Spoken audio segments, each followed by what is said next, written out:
كلامه المجيد. أعوذ بالله من الشيطان الرجيم. الله نزل أحسن الحديث كتابا متشابها مثاني تقشعر منه جلود الذين يخشون ربهم ثم تلين جلودهم وقلوبهم إلى ذكر الله. গগনে ভুবনে যাবতীয় প্রশংসা আল্লাহর জন্য। দরুদ ও সালাম বর্ষিত হোক বিশ্ববরেণ্য নবী মুহাম্মদুর রাসূলুল্লাহ সাল্লাল্লাহু আলাইহি ওয়াসাল্লামের উপর, যিনি ছিলেন এ সৃষ্টির সেরা সৃষ্টি, মানব কুলের শ্রেষ্ঠ মানব, নবী কুলের শ্রেষ্ঠ নবী, যার উপরে অবতীর্ণ হয়েছিল সর্বশ্রেষ্ঠ গ্রন্থ আল কোরআন। এ বিশ্বের সকল মানুষ না শুনলেও বহু মানুষ বহু বাণী শ্রবণ করেছে, বহু বাণী পাঠ করেছে, কিন্তু সেই বাণী অপেক্ষা বেশি সুন্দর ও শাশ্বত এমন কোনো বাণী শ্রবণ করেনি ও পাঠ করেনি যা খোদ মহান সৃষ্টিকর্তা নিজের ভাষায় বলেছেন।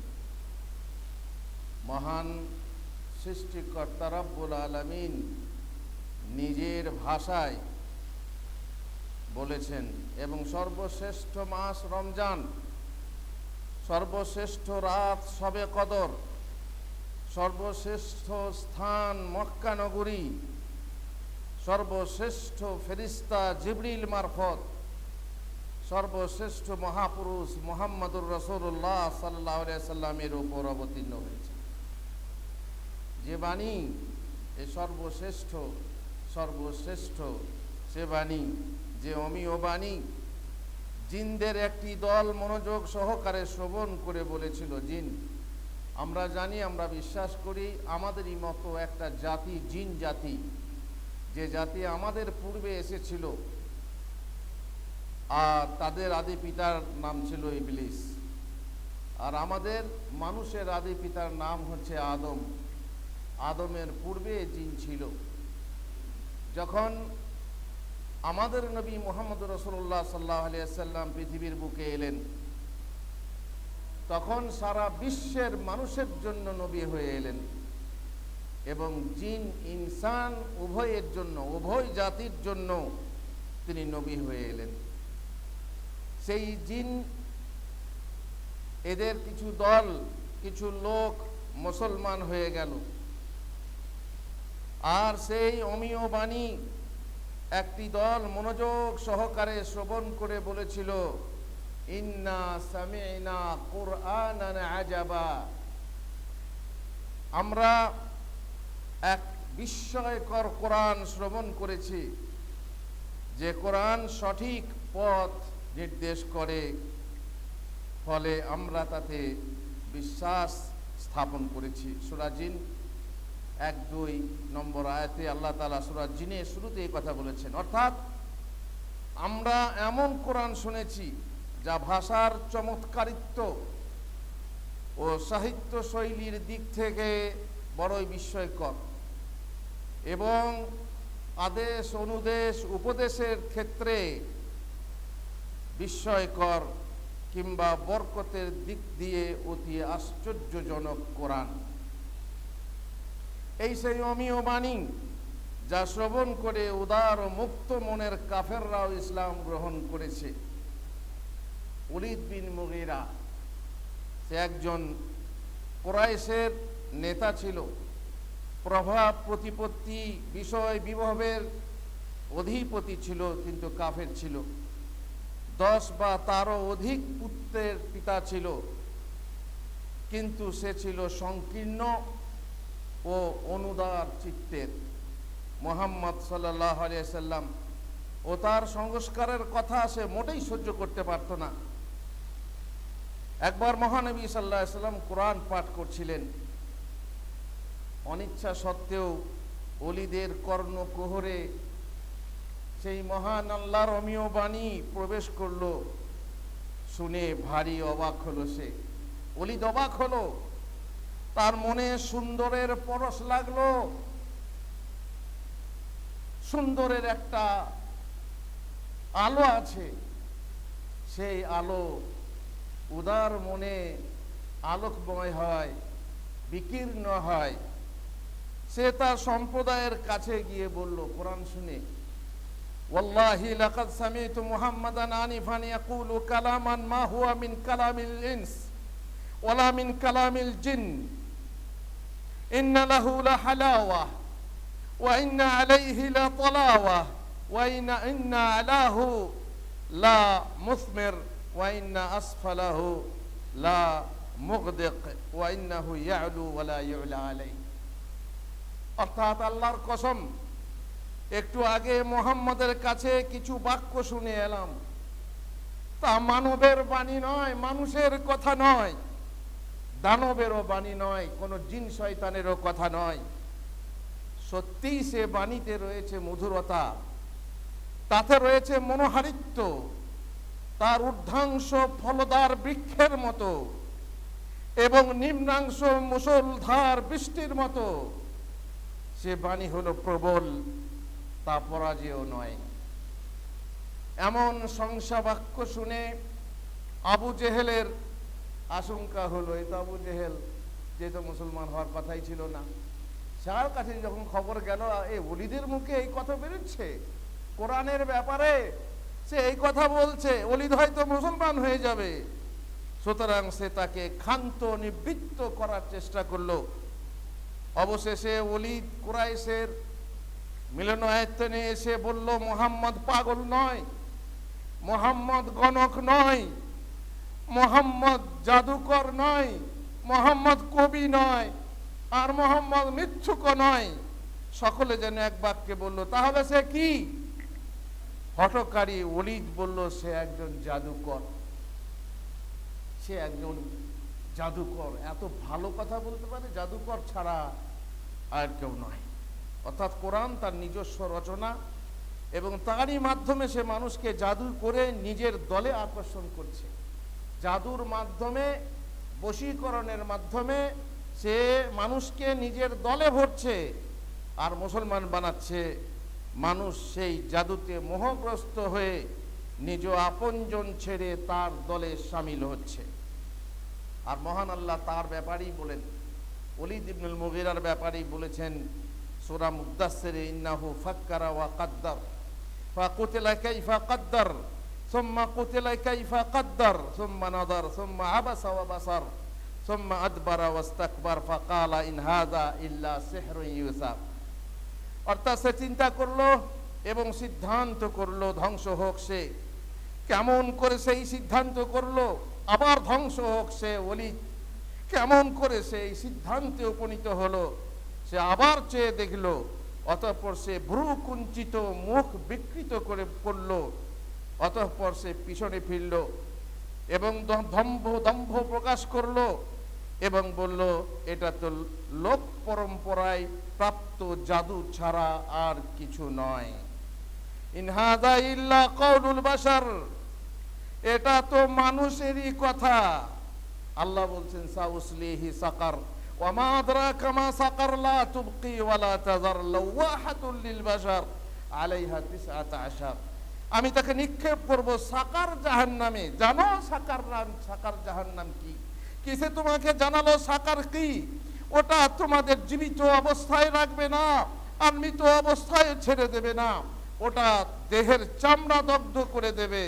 আর ওর তত্ত্বাবধানে রয়েছে 19 জন প্রহরী ফেরেশতা। এই সাকার জাহান্নামে ঠাঁই হবে ওলীদ বিন মুগীরার।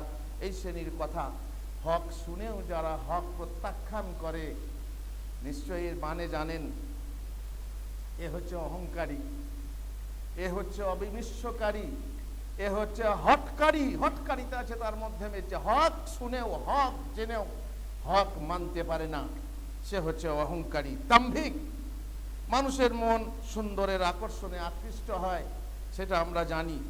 অতঃপর উদার হলে তা গ্রহণ করে, নচেত অনুদার হলে অথবা হটকারী হলে সে প্রত্যাখ্যান করে।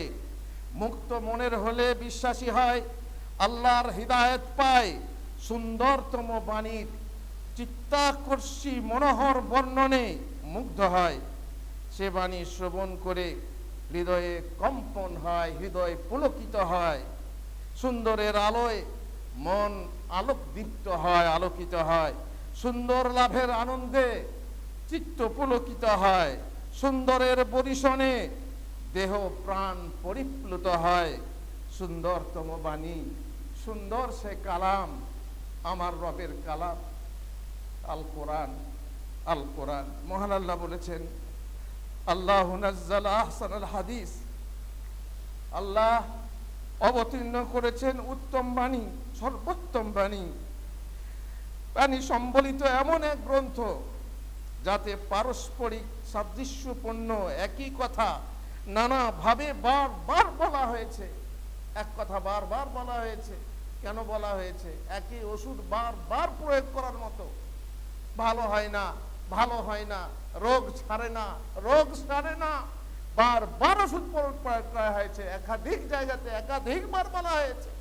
একবার বললেই হয় আকিমুস সালাত, কিন্তু না, বারবার বলা হয়েছে। যেহেতু মানুষ সালাত পড়ে না, নামাজ পড়ে না, বারবার জাকাতের কথা বলা হয়েছে, বারবার বহু কথা বলা হয়েছে। কেন? এ রোগ এমন রোগীকে ধরেছে যে রোগ ছাড়তে চায় না, সারতে চায় না, তাই বারবার প্রয়োগ করা হয়েছে। এতে যারা তাদের প্রতিপালককে ভয় করে তাদের চামড়ার লোম খাড়া হয়ে যায়। যখন সেই কোরআন শোনে তখন তাদের চামড়ার লোম খাড়া হয়ে যায় সেই বাণীর জন্য। অতঃপর তাদের দেহ মন আল্লাহর স্মরণে প্রতি নরম হয়ে যায়, আল্লাহর জিকিরের জন্য নরম হয়ে যায়, কোরআনের জন্য নরম হয়ে যায়, সেই শক্ত দিলও নরম হয়ে যায়। এটি আল্লাহর পথ নির্দেশ।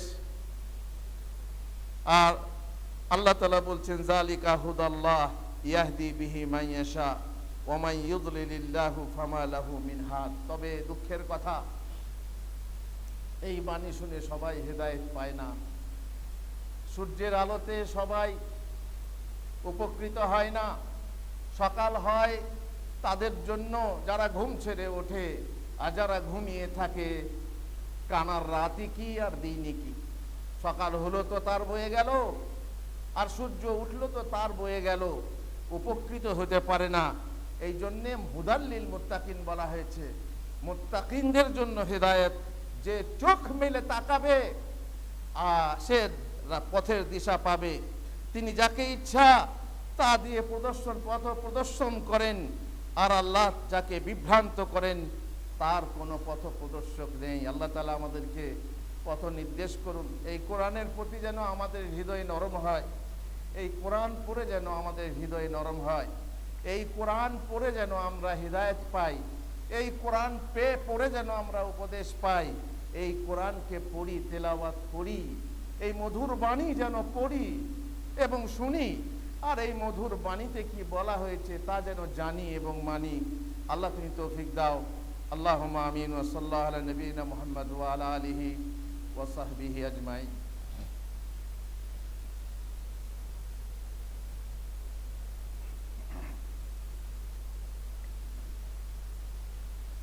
আলহামদুলিল্লাহ রাব্বিল আলামিন ওয়াসসালাতু ওয়াসসালামু আলা রাসূলিহিল কারীম ওয়া আলা আলিহি ওয়া সাহবিহি আজমাইন। আমরা শুরু করেছিলাম জিন জাতির কথা দিয়ে, যে জিনরা কোরআন শুনে মুগ্ধ হয়েছিল।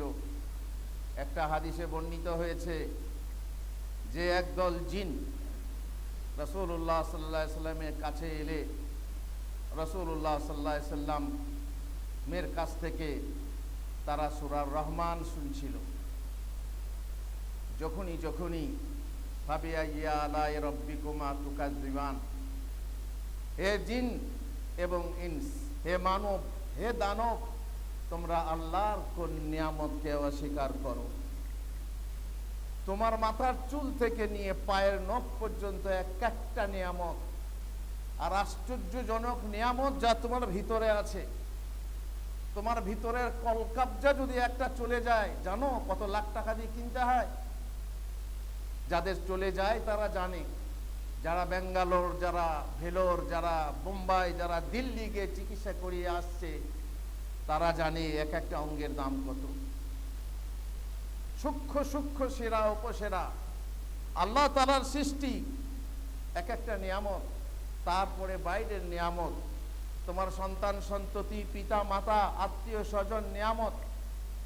তারপর তোমার পানাহার, তোমার খাওয়া, এক এক রকমের খাওয়া, চোষ্য, যা চিবিয়ে খেতে হয়, যা চুষে খেতে হয়, লেজ্জ, আর যা চেটে খেতে হয়, আর পেয় যা পান করে খেতে হয়।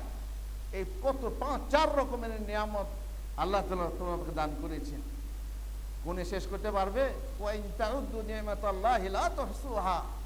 কত রকম নিয়ামত আল্লাহ দিয়েছেন, গুণে শেষ করতে পারবে না। বাইরের নিয়ামত, তারপরে তোমার কত সুখ, কত বিলাসিতা, কত রকমের নিয়ামত দুনিয়াতে আছে। আরে সেকেন্ডে সেকেন্ডে, মিনিটে মিনিটে তুমি নাকে নিঃশ্বাস গ্রহণ করছো, অক্সিজেন নিচ্ছ। এই অক্সিজেনের দাম জানো? একবার নাক দুটো বন্ধ করে থাক, নাক মুখ বন্ধ করে মিনিট, 2 মিনিট, 3 মিনিট থাকো, তাহলে বুঝতে পারবে যে অক্সিজেনের দাম কত।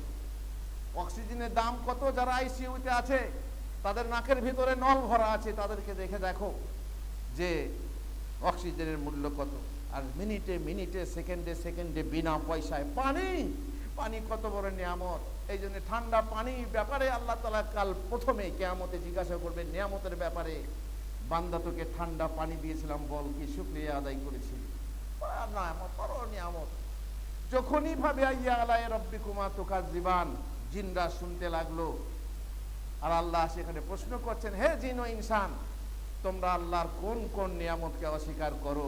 জিনেরা বলেছিল, লা বিশাইয়্যিম মিন নিয়ামিকা রব্বানা ওয়া নুকাজ্জিবু ফালাকাল হামদ। এমন কোন নিয়ামত নেই হে আল্লাহ, হে আমাদের রব, যে নিয়ামতকে আমরা মিথ্যা মনে করতে পারি, যে নিয়ামতকে আমরা অস্বীকার করতে পারি, যে নিয়ামতের আমরা নিয়ম হারামি করতে পারি। আমরা কোন নিয়ামতকে অস্বীকার করতে পারি না, কোন নিয়ামতের নিয়ম হারামি করতে পারি না। এই সেই বাণী, আর মধুর বাণী সূরা রহমান। সূরা রহমান পড়ে অনেকের চোখে পানি আসে। সূরা রহমান পড়ে যে মধুরতা আছে, সেই সূরা রহমান জিন পড়ে বারবার ফাবিআইয়া আলাই রব্বিকুমা তুকাজ্জিবান বারবার বলেছিল। তখন লা বিশাইয়্যিম মিন নিয়ামিকা রব্বানা ওয়া নুকাজ্জিবু ফালাকাল হামদ। আর সূরা জিনের শুরুতে ইন্না সামি'না কুরআনা আজাবা ইয়াহদি ইলার রুশদি ফাআমান্না বিহি ওয়া লান নুশরিকা বিরাব্বিনা আহাদা ওয়া আন্নাহু তাআলা জাদ্দু রাব্বিনা মাত্তাখাযা সাহিবাতান ওয়ালা ওয়ালাদা। আমরা তো এক বিস্ময়কর কোরআন শ্রবণ করেছি, যা সঠিক পথ নির্দেশ করে, ফলে আমরা তাতে বিশ্বাস স্থাপন করেছি, ঈমান এনেছি। আর আমরা কখনো আমাদের প্রতিপালকের সাথে কোনো শরীক স্থাপন করব না। এবং নিশ্চয়ই সমুচ্চ আমাদের প্রতিপালকের মর্যাদা। তিনি গ্রহণ করেননি কোনো পত্নী, আর না কোনো সন্তান। তার স্ত্রীও নেই, সন্তানও নেই। তিনি, তার সন্তান নেই, তিনি কারো পিতাও নন। এই সেই বাণী যার উপর তা অবতীর্ণ হলো। তিনি হলেন সর্বশ্রেষ্ঠ নবী। যে মাসে তা অবতীর্ণ হলো, সে মাস হয়ে গেল সর্বশ্রেষ্ঠ মাস। শাহরু রমাদানাল্লাযী উনজিলা ফীহিল কুরআন হুদাল লিন্নাস ওয়া বাইয়িনাতিন মিনাল হুদা ওয়াল ফুরকান। সর্বশ্রেষ্ঠ মাস এই রমজান মাস। যে রমজান একটা মাত্র 12টা মাসের মধ্যে কেবল একটা মাসের নাম উল্লেখ কোরআনে এসেছে, রমজান মাস। আর সেই মাসে কোরআন অবতীর্ণ হয়েছে। সেই মাসের সবে কদরে কোরআন অবতীর্ণ হয়েছে, সবে বরাতে নয়। অনেকে মনে করে সবে বরাত, আরে সবে বরাত তো সাবানে তোমাদের। তাহলে আল্লাহ তো কোরআন অবতীর্ণ করেছেন রমজানে, তাহলে তোমাদেরটা ভুল, তোমাদেরটা নকল। আসল হচ্ছে আল্লাহ তাআলা রমজান মাসের সবে কদরে কোরআন অবতীর্ণ করেছেন। আর যে রাতে তা অবতীর্ণ হলো, সে রাত হয়ে গেল সর্বশ্রেষ্ঠ রাত। যে রাত খায়রুম মিন আলফি শাহর, 30,000 মাস অপেক্ষা, কি বলে আলফি শাহর 1000 মাস অপেক্ষা উত্তম। তার মানে 30,000 দিন অপেক্ষা, রাত অপেক্ষা উত্তম। তার প্রত্যেকটি হরফ এই বাণী, যে বাণী মানুষকে তা শেখে ও শেখায়, যে মানুষ তা শেখে ও শেখায় সে মানুষ হয়ে গেল সর্বশ্রেষ্ঠ মানুষ। খায়রুকুম মান তাআল্লামাল কোরআন ওয়া আল্লামা, যে এই কোরআন শেখে এবং কোরআন শেখায়, মানুষের মধ্যে তারা শ্রেষ্ঠ মানুষ। সে বাণী যে পাঠ করে, একটা হরফের বিনিময়ে সে 10টি নেকি লাভ করে, একটা হরফের বিনিময়ে সে 10টি নেকি লাভ করে। একটা প্রশ্ন আমার কাছে বারবার আসে, ভুলটা ভাঙিয়ে অনেকের মনে সেই ভুল আছে, অনেক প্রশ্ন আসে। মুসা কোরআনে কতবার এসেছে? মুসা অনেকবার এসেছে, মিম ওয়াও সিন ইয়া। মুসা শব্দটা 4টে অক্ষর আছে। একবার মুসা পড়লে 4 10 40টা নেকি হয়। একজন প্রশ্ন করছে, আমার ছেলের নাম মুসা, সারা দিনে কত মুসা মুসা করে ডাকি, এতে স্বভাব আছে না নেই? এতে নেকি হবে না? হবে না। কিছু কিছু মানুষ আছে আজিব আজিব প্রশ্ন করে। কেউ বলছে বউকে মা বলা যাবে না, আমার বউয়ের নাম তো সালমা, তো যতবার ডাকবো তো মা বলা হচ্ছে। এমন বেউকুফ লোক আছে যারা এরকম প্রশ্ন করে। তবে করে বলেই বলছি যে কোরআনের শব্দ যখন তুমি বাইরে পড়বে তখন তো সেটা কোরআন তেলাওয়াত না। তুমি মুসা বলে তোমার ছেলেকে ডাকছো, সেটা তো কোরআন তেলাওয়াত হচ্ছে না। অর্থাৎ কোরআন তেলাওয়াত হিসাবে যখন তুমি মুসা পড়বে, কোরআনে মুসা আছে, ওমা তিলকা বিয়ামিনিকা ইয়া মুসা। এই যে মুসা পড়লেন, এখানে 40টা নেকি পেলে, কিন্তু তোমার ছেলেকে মুসা বলে ডাকলে তাতে নেকি পাবে তা নয়। একটা হরফ পাঠ করলে 10টা নেকি। কত মাহাত্ম্যপূর্ণ সে বাণী, কত সুন্দর সে বাণী। মহানবী সাল্লাল্লাহু আলাইহি সাল্লাম তার প্রায় ভাষণের ভূমিকায় বলতেন, ওলামারাও বলে থাকেন, ইন্না আহসানাল হাদিসে কিতাবুল্লাহ খায়রাল হাদিয়ে হাদিয়ে মুহাম্মাদিন সাল্লাল্লাহু আলাইহি সাল্লাম। বলতেন সব থেকে সুন্দর বাণী হলো আল্লাহর কিতাব, আল্লাহর গ্রন্থ। কখনো কখনো বলতেন, ইন্না খায়রাল হাদিসে কিতাবুল্লাহ, সব থেকে নিশ্চয় সর্বশ্রেষ্ঠ বাণী হলো আল্লাহর গ্রন্থ। সেই সুন্দরতম বাণীর অনুসরণ করতে আহ্বান করে মহান সৃষ্টিকর্তা মানব দানবের উদ্দেশ্যে বলেন, তোমরা সেই বাণীর অনুসরণ করো। ওয়াত্তাবিউ আহসানা মা উনজিলা ইলাইকুম মির রাব্বিকুম মিন ক্বাবলি আন ইয়াতিয়াকুমুল আযাবু বাগতাতান ওয়া আনতুম লা তাশউরুন। হে জিন ও ইনসান, তোমাদের অজ্ঞাতসারে তোমাদের ওপর অতর্কিতে শাস্তি এসে যাওয়ার পূর্বে তোমাদের প্রতি তোমাদের প্রতিপালকের তরফ থেকে যে সুন্দরতম বাণী অবতীর্ণ করা হয়েছে তার অনুসরণ করো। শুধু তেলাওয়াত না, শুধু কোরআন পড়া না, কোরআন পড়ে মানে বুঝে তার অনুসরণ করো। আর যারা সুন্দরতম বাণীর অনুসরণ করে তাদের প্রশংসা করে এবং তাদেরকে সুসংবাদ দিয়ে মহান আল্লাহ বলেছেন, ফাবাশশির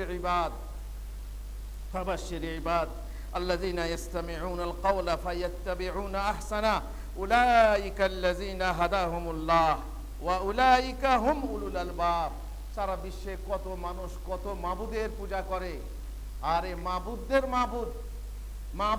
মাবুদ যে সর্বশ্রেষ্ঠ মাবুদ, যাকে উপরওয়ালা বলো, সেই মাবুদের তোমরা ইবাদত করো। সেই মাবুদের বাণী সরাসরি তারই ভাষায় শোনো এবং তিনি কি বলেছেন তাই শোনো। হে মানুষ, হে মানব মণ্ডলী, সারা বিশ্বের মানুষকে আহ্বান করা হচ্ছে যে তোমরা তোমাদের যে মাবুদ বানিয়ে রেখেছো তাদেরও মাবুদ আছে। তোমরা যাদেরকে ভগবান বানিয়ে রেখেছো তাদেরও ভগবান আছে। বড় ভগবান কে? ভগবানদের ভগবান কে? উপরওয়ালা কে? তারই কথা তোমরা শোনো এবং তার নিজের ভাষায় শোনো, অবিকৃত ভাষায় শোনো, যে কোরআন বিকৃত হয়নি সেই ভাষায় শোনো এবং তিনি কি বলছেন তার অনুসরণ করো। অতএব সুসংবাদ দাও আমার দাসদেরকে, যারা মনোযোগ সহকারে কথা শোনে এবং সুন্দরতম যে কথা, যা সুন্দরতম তার অনুসরণ করে, ওরাই তারা যাদেরকে আল্লাহ সৎ পথে পরিচালিত করেন এবং ওরাই বুদ্ধিমান। কোরআনের কথা সুন্দরতম কথা, যারা শুনবে তাদের দুটো সার্টিফিকেট, তারাই হিদায়াত পাবে, তারাই পথ পাবে, তারাই জান্নাতের পথ পাবে, না হয় জান্নাত পাবে না। অন্য পথে জান্নাত নেই। জান্নাতের একমাত্র পথ হচ্ছে কোরআনের পথ। আর দ্বিতীয় কথা হচ্ছে, দুনিয়ার বুকের তারাই হচ্ছে বুদ্ধিমান, বাকিরা বোকা। যারা সব থেকে উত্তম কথা শুনে অনুসরণ করতে পারলো না, মান্য করতে পারলো না, তারাই হচ্ছে বোকা। আর যারা মানতে পারলো, সুন্দর কথা গ্রহণ করতে পারলো, উদার চিত্তে মেনে নিতে পারলো, আমল করতে পারলো, তারাই হচ্ছে বুদ্ধিমান। যারা ভালো কথা শোনে, সব থেকে ভালো কথা শুনে, তারাই হচ্ছে বড় বুদ্ধিমান। সুন্দরতম বাণী, সর্বশ্রেষ্ঠ গ্রন্থ, সর্বোত্তম কথাই যদি মানুষ বিশ্বাসী না হয়, ভাবে আইয়া হাদিসিম বাদাহু ইউমিনুন, আরে মানুষ, তাহলে তোমরা কোন কথায় আর বিশ্বাস করবে? কোরআনের কথাই যদি বিশ্বাস না হয়, মহান আল্লাহর স্বয়ং নিজের ভাষায় যে বাণী পাঠালেন, তাতে যদি বিশ্বাস না হয়, তাহলে তারা এর পরিবর্তে আর কোন কথায় বিশ্বাস স্থাপন করবে? ধিক তোমাদেরকে না বোঝার জন্য, ধিক তোমাদেরকে না শোনার জন্য। তোমরা শোনো, তোমরা মান্য করো, যদি পরিত্রাণ পেতে চাও ইহকালে এবং পরকালে। আল্লাহ আমাদেরকে তৌফিক দেন। আল্লাহুম্মা সাল্লি আলা মুহাম্মদ ওয়া আলা আলি মুহাম্মদ।